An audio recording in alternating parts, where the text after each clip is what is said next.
ఇప్పుడు కేవలం 7,999 up to 10 kgs వరకు బరువు తగ్గి అధిక బరువు నుంచి వచ్చే ప్రధాన సమస్యలను దూరం చేసుకోండి. ఘట్టమనేని ఫ్యామిలీ నుంచి మరో వారసురాలు ఎంట్రీ ఇస్తోంది. సూపర్ స్టార్ కృష్ణ మనవరాలు మంజుల కూతురు జాన్వీ స్వరూప్ త్వరలో హీరోయిన్ గా ఇంట్రడ్యూస్ అవుతోంది. జాన్వీ బర్త్డే సందర్భంగా మంజుల తన కూతురు ఫోటోస్ షేర్ చేస్తూ ఆదరించాలి అని కోరింది.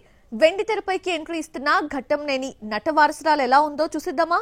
ఘట్టమనేని ఫ్యామిలీ నుంచి మూడో తరం ఒకరు కాదు ఇద్దరు కాదు చాలా మంది యాక్టింగ్ పై ఫోకస్ పెట్టారు. కృష్ణ కొడుకులే కాదు కూతురు మంజులు కూడా వెండి తెరపైకి వచ్చింది. మలయాళ చిత్రంలో యాక్టింగ్ స్టార్ట్ చేసి షో మూవీతో తెలుగులో ఎంట్రీ ఇచ్చింది మంజుల. ఆ తర్వాత 4-5 సినిమాలకి ఫుల్ స్టాప్ పెట్టి ఆ మధ్య మంత్ ఆఫ్ మధుతో నటించిన హిట్ కాలేదు. అయితే నిర్మాతగా పోకిరి ఏమాయ చేసావే వంటి హిట్స్ నిర్మించారు మంజుల. హీరోయిన్ గా రాణించాలి అనుకున్న మంజుల డ్రీమ్ కూతురు జాన్వీ స్వరూప్ తీరుస్తుందేమో చూడాలి. మరి కూతురు బర్త్డే సందర్భంగా ఆమె ఫోటోలను ఇన్స్టాలో షేర్ చేశారు మంజుల. మహేష్ కూతురు సితారా ఇంట్రెస్ట్ చూస్తుంటే నటి కావడం గ్యారంటీ అనిపిస్తోంది. సర్కారు వారి పాట ప్రమోషన్ వీడియోతో స్టార్ట్ చేసి ఆ మధ్య యాడ్ లో కూడా నటించింది. పారితోషికంగా తీసుకున్న ₹1 కోటి చారిటీకిచ్చి మనసు చాటుకోవడంతో పాటు ప్రశంసలు అందుకుంది సితారా.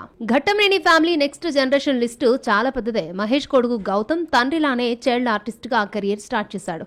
1 నేనొక్కడిలో చిన్నప్పటి మహేష్ లా నటించాడు. ఆ ఒక్క సినిమాకి ఫుల్ స్టాప్ పెట్టేసి ప్రస్తుతం లండన్ లో యాక్టింగ్ కోర్స్ చేస్తున్నాడు. ఇది పూర్తి కాగానే హీరోగా ఎంట్రీ ఇవ్వడం ఖాయం. రమేష్ బాబు వారసుడు జయకృష్ణ నిజం మూవీలో చిన్నప్పటి మహేష్ గా నటించాడు. హీరోగా డెబ్యూ మూవీని RX100 fame Ajit Bhupathi direct చేస్తున్నట్టు తెలిసిందే. రమేష్ బాబు కూతురు భారతిలో మంచి డాన్సర్ ఉంది. ఇప్పటిదాకా సాంగ్ రీల్స్ తో సితార మాత్రమే ఆకట్టుకోగా కుర్చీ మడతపెట్టి సాంగ్ తో భారతి పాపులర్ అయింది. ఎనర్జెటిక్ డాన్స్ తో షాక్ ఇచ్చింది. అన్న జయకృష్ణ అజయ్ భూపతి డైరెక్షన్ లో నటిస్తూ ఉంటే భారతిని దర్శకుడు తేజ ఇంట్రడ్యూస్ చేస్తున్నారట.